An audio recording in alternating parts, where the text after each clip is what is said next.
Good evening, everyone, and welcome to Café Muse. Thank you, Michael Davis, for the beautiful guitar music.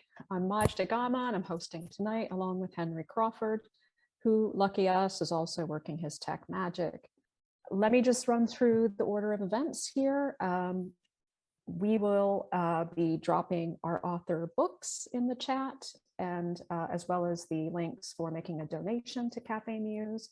So if you could do either, please buy the author's books and maybe also support Café Muse, that would be great. Please bear with us if we do encounter a technical glitch. They do sometimes happen, but I know you'll forgive us if they do. During the reading, you may use the chat to comment or show your appreciation of the poets.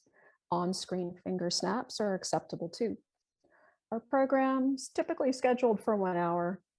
We hope that we'll make that too. Be sure to tune into the WordWorks Poets versus the Pandemic program, which will be on Wednesday, May 18th at 7 p.m. Poets versus the Pandemic will present the Song in the Room anthology compiled by Grace Cavalieri, featuring poets Janice F. Booth, Natalie Canavore, Sandy Jackson Cohen, Carol Falk, Meg Robinson, and Donna Rutterow. And please join us also for the next Café Muse reading on Monday, June 6th, when we will feature the poets Kimiko Han and Monica Suck. So let me introduce you tonight to Maggie Smith, who in her Twitter bio refers to herself as the other Maggie Smith. Well, in the poetry world, she's the only Maggie Smith. It's a joy to have her here tonight reading from her new book, Goldenrod. Maggie Smith is the author of Good Bones, The Well Speaks of Its Own Poison, Lamp of the Body, and the national bestseller, Keep Moving, Notes on Loss, Creativity, and Change. Her latest collection of poems, Goldenrod, was released in July 2021. Maggie's poems and essays are widely published and anthologized, appearing in Best American Poetry, The New York Times, The New Yorker, The Paris Review, Plowshares, The Washington Post, The Guardian, and elsewhere. In 2016, her poem Good Bones went viral internationally and has been translated into nearly a dozen languages. Public Radio International called it the official poem of 2016. In her new collection of poetry, Goldenrod, Maggie Smith wraps her personal tragedies and those of America and the world in the quotidian. A flock of starlings, her 3-year-old son's pajamas, TV, the family dog, pancakes for breakfast. Unwrapping this reveals startlingly, powerfully, almost unbearably, our collective yet unique pain, frustration, despair. But embedded in these, there is always the questioning that lets us know that she and we are still alive. Please welcome Maggie Smith, the other Maggie Smith, to Café Muse. Goodness, thank you. I'm just going to read a handful of poems from Goldenrod, and my way of making a set list is sort of just dog-earing the book and sort of flipping my way through. And when I get to a page that looks good to me, I read the poem. And if I get to a page that I'm like, yeah, that doesn't excite me, I keep going. So this is the title poem. This is Goldenrod. I'm no botanist. If you're the color of sulfur and growing at the roadside, you're goldenrod. You don't care what I call you, whatever you were born as. You don't know your own name. But driving near Peoria, the sky pink-orange, the sun bobbing at the horizon, I see everything is what it is, exactly, in spite of the words I use. Black cows, barns falling in on themselves. You, dear flowers born with a highway view, forgive me if I've mistaken you, goldenrod, whatever your name is, you are with your own kind. Look, the meadow is a mirror full of you, your reflection repeating. Whatever you are, I see you, wild yellow, and I would let you name me.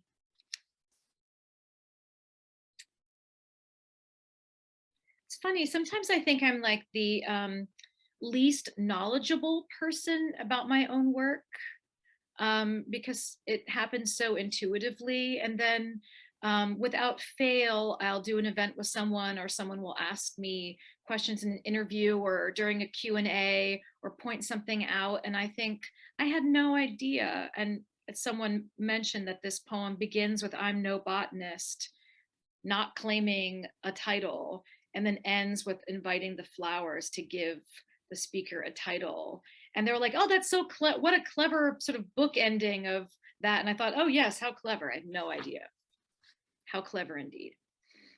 Um, there's a series of poems in Goldenrod that is actually much bigger than what I've put into this book. And that's often what happens to me with a series. I am not a very regimented writer. I don't write sort of every day, and I tend to sort of write in fits and starts and spurts, and then I have these sort of fallow periods where I feel like they'll never come again. And when I go through those periods, it's really helpful for me to have a series to work on. So it's sort of like homework one gives oneself. So I think all of my books have at least one series or something where the poems have companions, because I've found that I enjoy that kind of activity, and then I just kind of recreate that for myself creatively until I bore of it. And so for this book, these centos is the series that I was working on. They're all called Ohio Cento because they are centos assembled using lines from other Ohio poets. And for me, the rule was the poet was born in Ohio, or the poet is currently living in Ohio. But if one was not born in Ohio and perhaps lived here for quite a long time, but isn't living here anymore, you're just not in it. You missed the boat. You should have stayed. And so basically a cento is sort of a collage poem. So I didn't write any of this. That's the trick of the cento. I assembled it. So each line is pulled from a poem by a different Ohio poet. And then my job was sort of like reorganizing them into a new whole. And I wrote many, many, many of these. And there are 3 in this book. Ohio Cento. The sun comes up and soon the you-know-what will hit the you-know-what. But this is what it means to have our life. We need a break from this ruined country. Sometimes it feels like it has just begun and it's over. What we know of ourselves gets compressed, layered. Remembering is an anniversary. Every minute, a commemoration of being or thinking, or its opposite, a strip of negatives.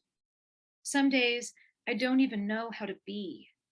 I sink my feet past time in the Olentangy as if loneliness didn't make us in some absurd blessing, if there even is an us.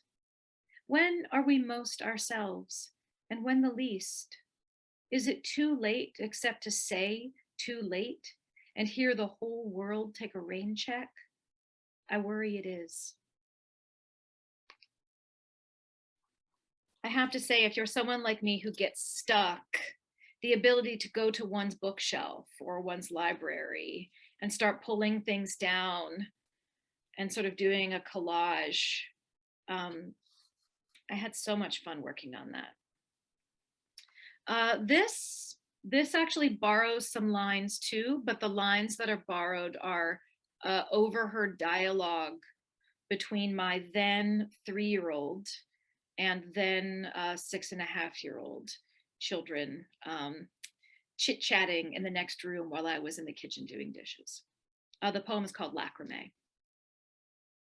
Green dashes for grassland, brown dots for desert, solid blue for water.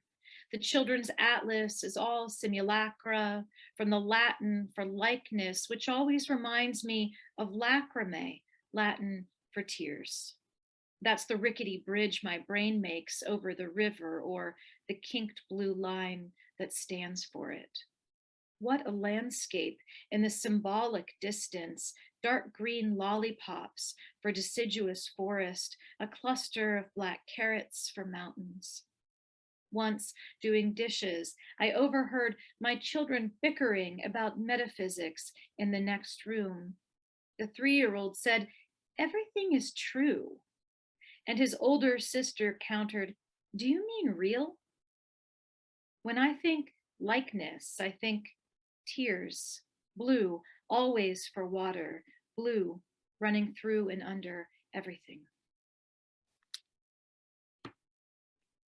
I joke frequently enough that I think by now people know I'm not really joking, that when children live rent-free in one's home and grow out of shoes as quickly as my children grow out of shoes, the least they can do is throw you an image, a metaphor, a little snippet of some interesting bit of conversation to earn their keep. During the pandemic, it seems like a lot of people improved themselves in ways I did not improve, took on new hobbies, expanded their repertoire. I did not do those things.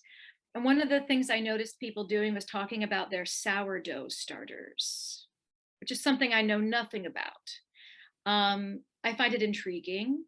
And so I did not learn how to do that during quarantine, but I did write a poem that uses sourdough as sort of a metaphor for what ideally my brain would do for me in the dark, but often doesn't. And the poem is called Prove. I let a thought prove in my head overnight. In the morning, I check to see what's risen. I try to expect nothing, which is exactly what I deserve. What kind of woman demands her head deliver? But sometimes I wake to a thought doubled, tripled in size, and as good sour as anything grown in the dark.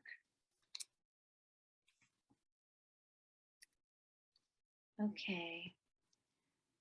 I'll read a couple more so we have time for questions, if you have them. No, that's sad. I'm not going to read that poem. This is why I dog-eared flip, because sometimes I'm just not in the mood. Oh, yes, I'll read this one.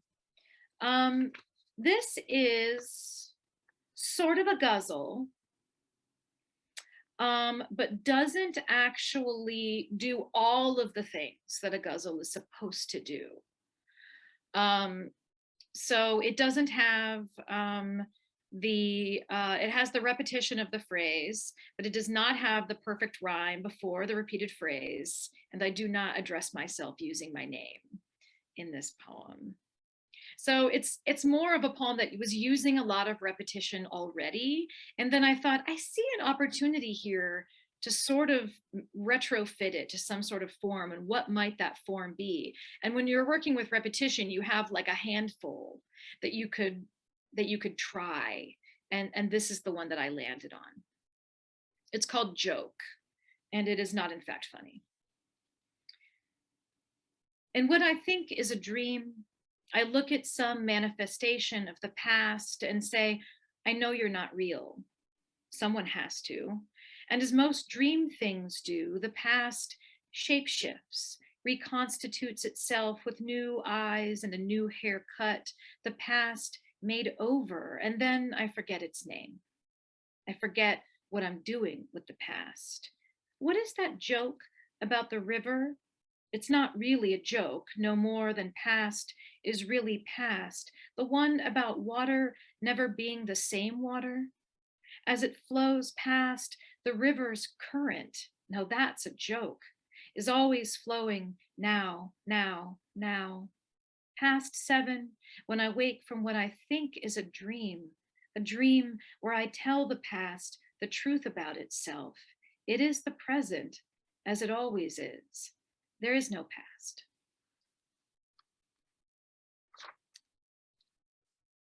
Okay.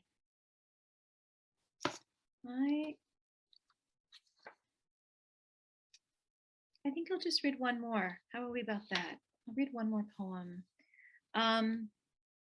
Somewhere, actually, in a dish, somewhat visible on the shelf behind me, are the three objects mentioned in this poem, because often poems are sort of, at least for me, a kind of, they're sort of a compromise between real life and the invented, but oftentimes the real life really makes it in sort of wholesale. And these little objects were not invented at all. They live in a dish on a shelf behind me. The poem is called Talisman. They look like gifts a crow might bring a human girl desperate to impress her. In the left pocket of my thrifted emerald coat, a scuffed acorn, a glassy black stone, one pink Mr. Potato Head ear. When I touch them, I can believe almost anything. Who's to say they can't keep me safe? Who's to say a bird can't court someone's daughter? But in this life, it's my son who shows his love like a creature that clever, leaving treasures for my fingers to worry against. I carry them like anything I love until they warm in my palm, until I believe. Walking alone at night, the sky feathered blue-black and slowly folding over me, I pocket my left hand and tell myself a story about my life, a story I call Talisman, a story that might end well if I tell it right. Thank you all so much. Oh goodness, thank you, Maggie. That was just a perfect poem to end your reading with. Thank you so much. I have the great pleasure of introducing Barbara Rass. And where else to begin but in revision. When I asked Barbara what in her poetry practice she considers most important, she said revision. And this wonderful attentiveness to detail is immediately evident in her poems. Like a sculptor who tirelessly comes back to the rock to tap out a flaw or carve in an important detail, the poems in Barbara's collection, The Blues of Heaven, offer up an immaculate precision, whether describing the world of a child's funhouse or the intimacy of a loving couple lounging together in a foreign location. But in all cases, Get me my book. There is something seething under her long lines that flow in wonderfully recursive flourishes that reveal the serious, tragic, and mysterious nature of things. Barbara Rass is the author of 4 poetry collections: The Blues of Heaven, The Last Skin, which won the Texas Institute of Letters Best Book of 2010, One Hidden Stuff, and Bite Every Sorrow, which won the Walt Whitman Award. She has received fellowships from the Guggenheim and Rockefeller Foundations, as well as being honored with numerous residencies. Her work has appeared in more than 100 magazines and anthologies. Barbara Rass has taught at the MFA program at the for writers at Warren Wilson, and is the founding director emerita of Trinity University Press in San Antonio. Of course, I had to ask Barbara what has surprised her the most in her poetic journey, to which she described the dear friendships she has enjoyed. So let us now welcome Barbara Rass into our own poetry community with a warm, friendly Zoom welcome for Barbara Rass. Thank you, Henry, and thank you to all of the wonderful people at Café Muse. And I'm going to start with a poem called Dragonflies. And it's a poem that's starts with the episodes of a single day and then takes the reader on a short journey through the history of Western civilization. And here we go. Dragonflies. A balmy day. Scores of dragonflies, each inscribing its own name in flight.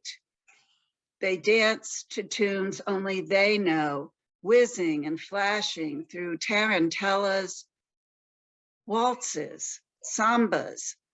A leaping lizard makes good on its name.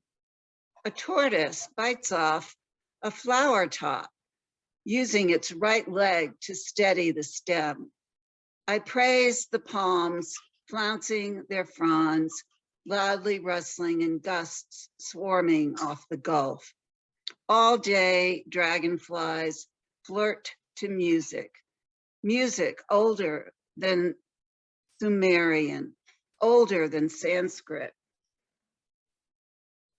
Etruscan, older than a flute made of nearly transparent bird bone, older than even weeping and wailing, older than beating a hairy chest and roaring.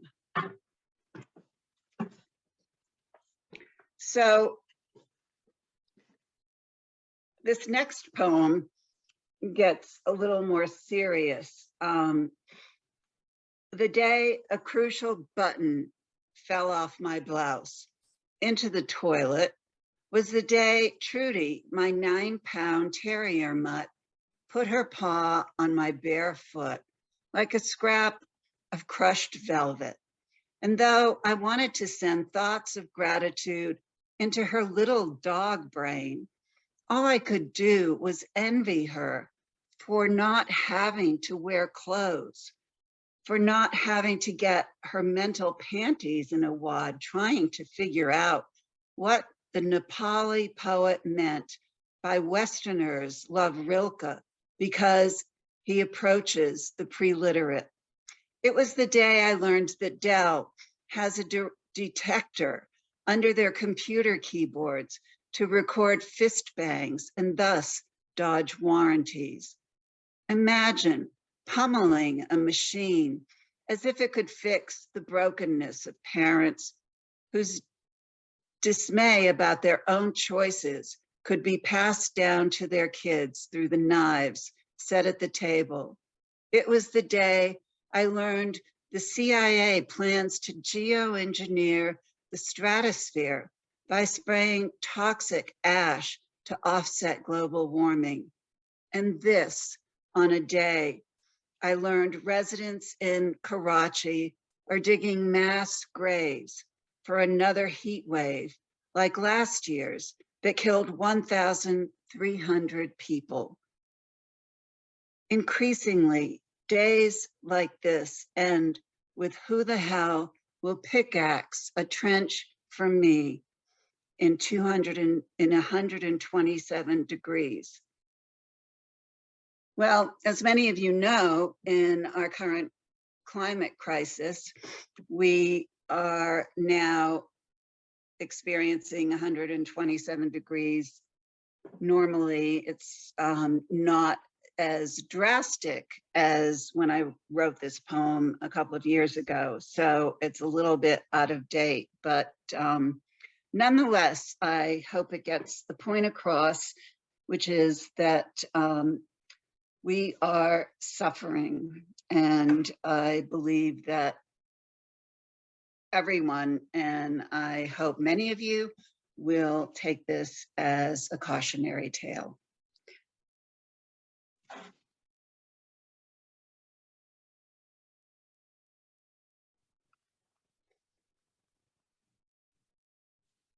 I was telling Henry in our notes before the meeting that I often start a poem with something fanciful and then veer into something a little more serious. And this is a poem that began with a line that was sort of given to me in the way many of you out there who are writers understand that a line will come and you have zero idea where it's going to take you. And this poem surprised me, and I hope it will surprise you likewise.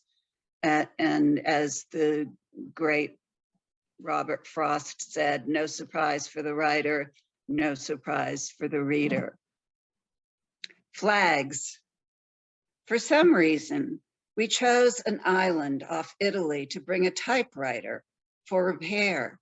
And meanwhile, Chianti and lounging on the balcony, pondering if Kafka had in fact invented the hard hat, and who came up with the idea of hotel maids folding toilet paper into triangles, pointless points. Imagine the cumulative moments the world bloody wide spent thus, instead of indulging in a decent foot soak, thinking perhaps about a grandmother in the village, her mother's mother, who greets her by taking both hands and rubbing them long enough to wring out hundreds of secrets. Never forget the names of our breads, she will say. And together they'll sit, staring at the horizon, one thing we have in common, seeing as we too are looking out at it now, the horizon holding up the entire sky, all day pulling down the sun, that golden child reluctant to go to bed. And when there is wind, sending rolls of whipped cream to our shores. But forget flags. The horizon refuses flags. None of that vain flappery, whether the saltire of Scotland, the eagles of Albania, the wounded sheets of Latvia, flags flown in theaters, colonies, operations, flags carried in the Children's Crusade, rags, no doubt, flags for genocide after genocide after genocide. We find it humanly possible to abide.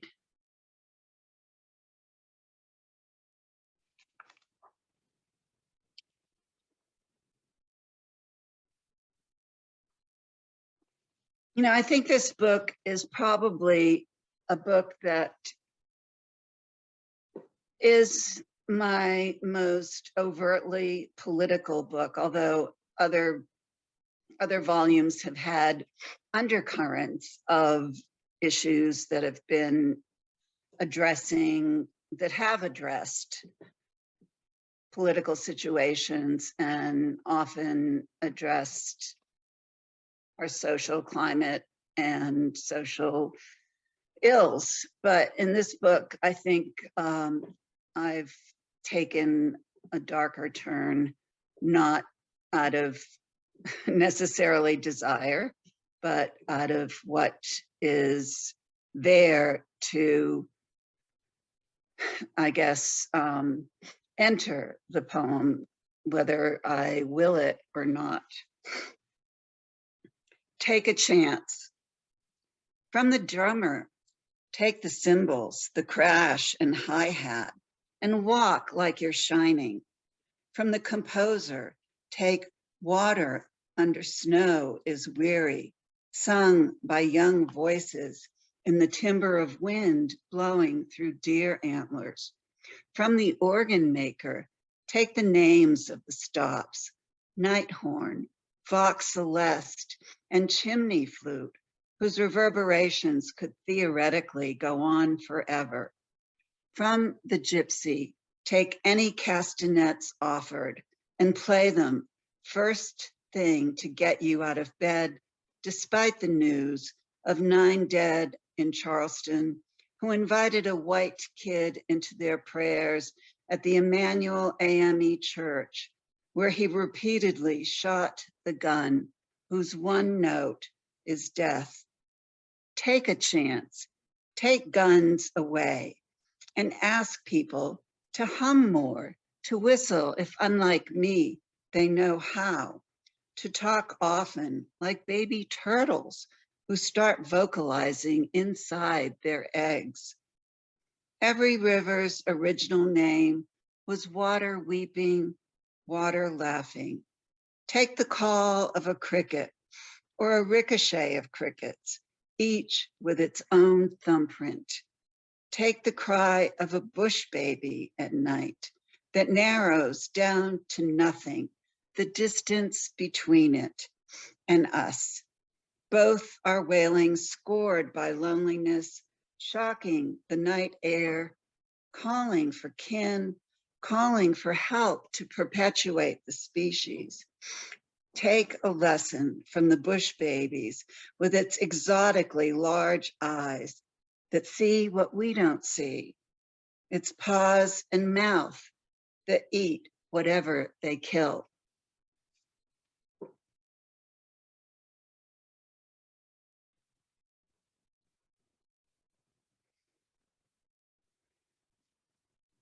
This next poem is called Recipe for Sleep. And I want to issue a disclaimer and say that this is not endorsed by any, it's not endorsed by the AMA or any heart doctor or any medical association on the planet, but I find it somehow effective. So here it is, and take your own chances. Recipe for sleep. Fill your belly with pasta mixed with arugula, olives, cherry tomatoes, garlic equal to 2 months worth of Ambien, and a healthy dose of olive oil infused with Meyer lemon that grew in our Berkeley yard, another loss you long to forget. In bed, try to ignore the fire ants building a nest in the petty parts of your brain. Lingering garlic won't help to banish them, or the ghoulish replays of parties where you felt like a goat in a tree, or release you from tomorrow's junk box of the many people you'll disappoint. Remember the composer whose success came after taking her teacher's advice to look in the mirror 10 times a day and repeat, "I can do it." If you get up to go to the bathroom and turn on the tap, don't think about the water on demand rushing from its own sleepless place. Don't think about the South African women collectively walking the distance of 16 times to the moon and back daily to carry water. If I can do it doesn't do it, think about the luck of your life. Recite in alphabetical order the names of your friends, or in a random list, name all the people who've hurt you. Make up ways to forgive them. And as for that can of worms you carry around, even to bed, at least be glad you've been spared thus far from opening it.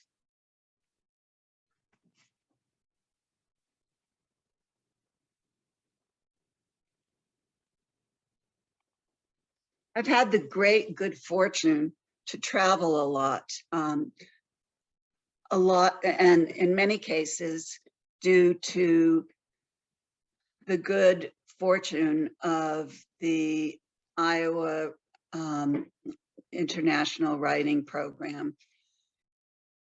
Their purpose is to bring writers to the US and share them with each other and with people in other cities, and for them to spread goodwill and to share in a kind of bonding experience.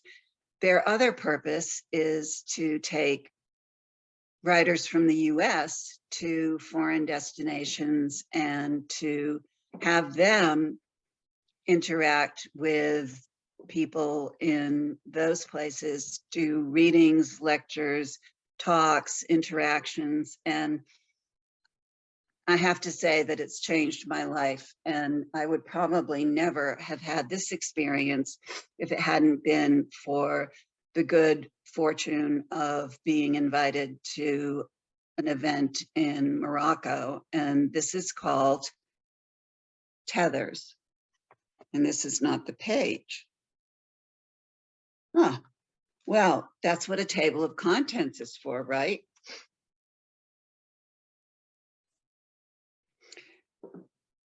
on that trip, I have to say, it was the first trip that I took with the Iowa, the International Writing Program. And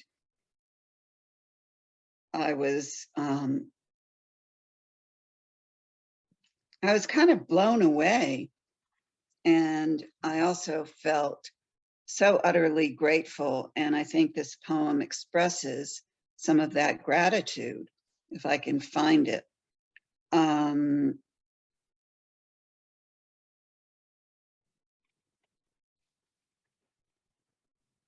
think I'm a little rattled because I was late joining. So if I appear that way, I want to apologize to the audience. I want to apologize to everyone at Café Muse and apologize to Maggie Smith for delaying things, but I know that she will make up for my dithering and probably save the night.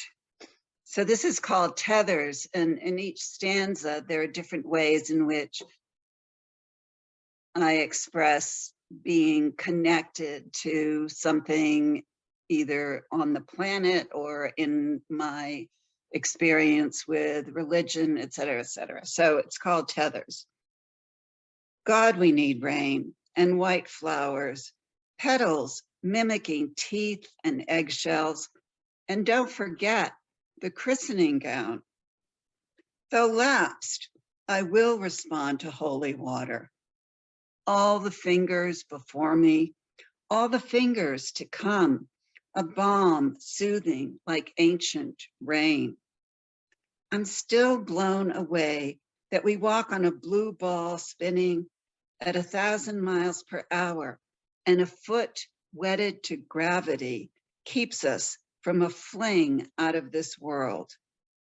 Once in a Moroccan market, I watched a man and his donkey deliver bread to a stall, and after one round flat loaf fell on the dusty cobblestones, he picked it up, brushed it off, and kissed it.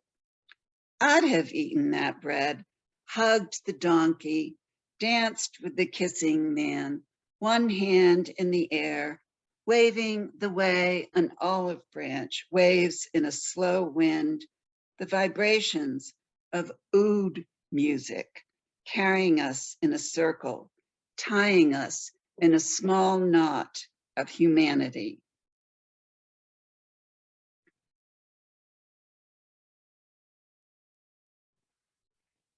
Anyway, this is a poem that took place in my hometown of New Bedford, Massachusetts, which is a fishing village on the coast of Buzzards Bay, and where I grew up for my high school years, and where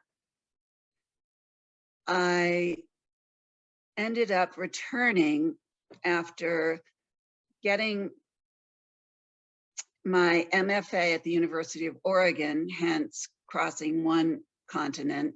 And then after spending a year teaching English as a second language in Cali, Colombia.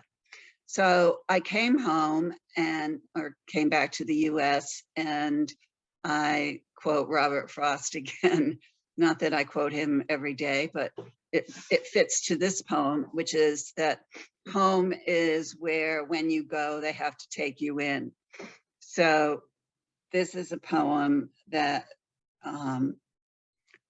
that looks back on a time when I was, quote, between things.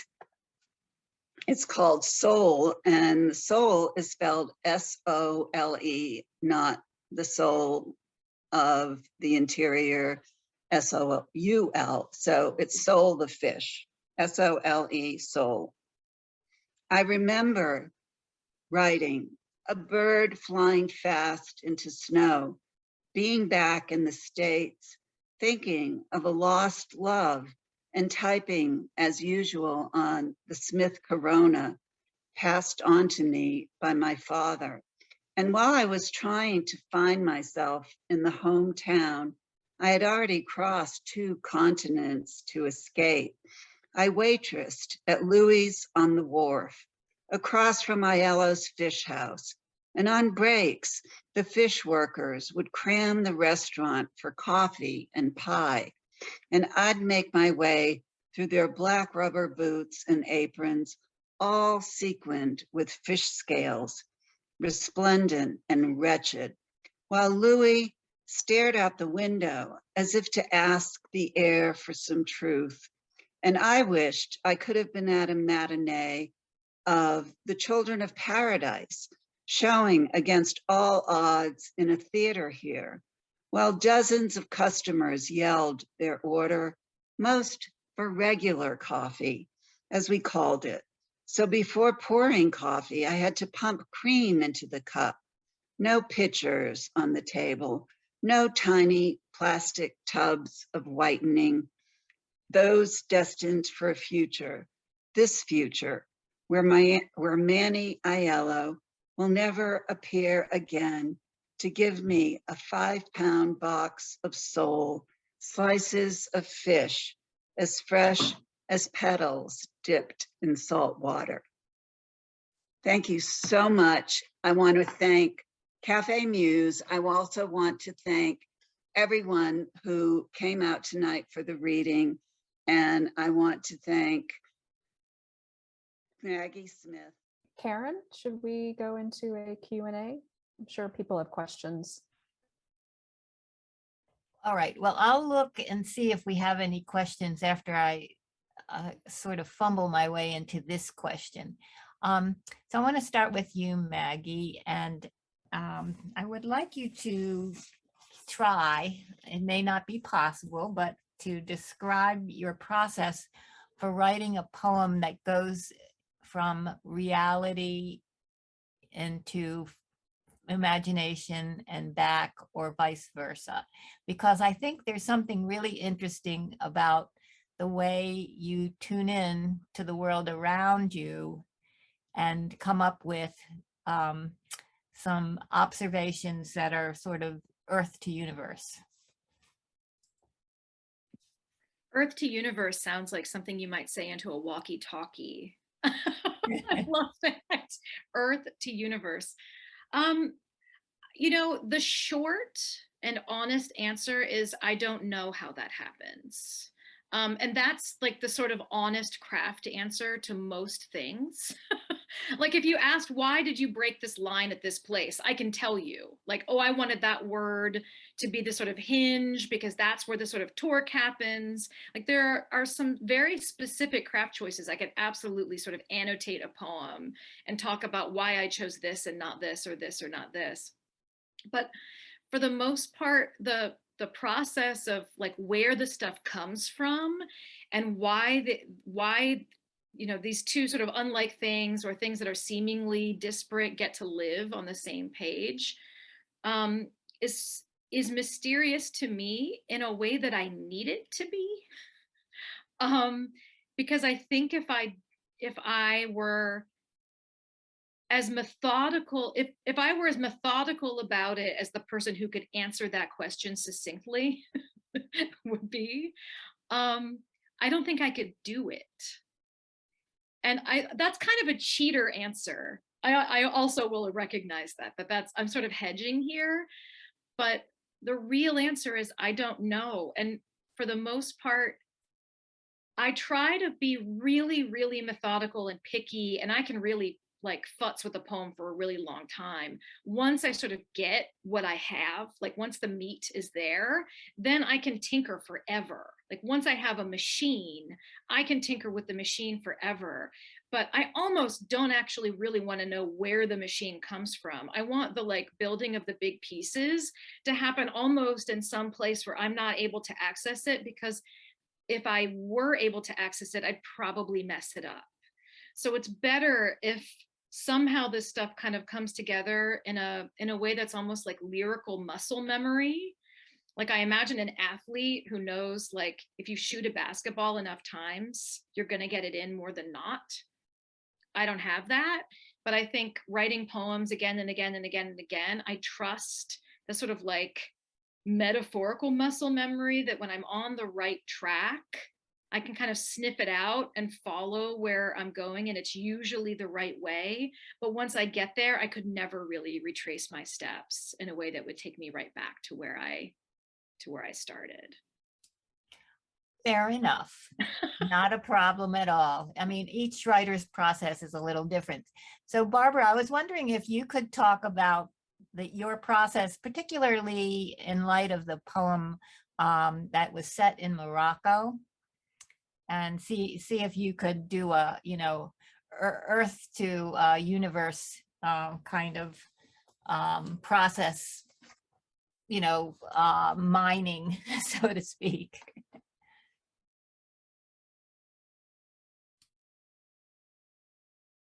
You have to unmute, though. We won't be able to hear you otherwise. Karen. Thank you. If you're asking for a kind of archaeology of the poem, I think I would probably echo what Maggie said, that I don't begin with an idea or an intention. And I believe that poems have a mind of their own. And I think that there is a very strong, a very strong urge for the poem to take you where it wants to go. So you begin with an image. And in the case of that particular poem, I began with an image that referred to flowers, and then it referred to holy water because the christening gown brought me to that. And then I thought about how, I think the last line in that stanza is connecting me to ancient rain. And then I thought, what else am I connected to? Well, the earth. And I am completely astonished by the fact that we live on a planet that is spinning, and not only spinning in its own orbit, but spinning around the sun. And then that brought me to the connection that I felt with this utterly lovely occasion of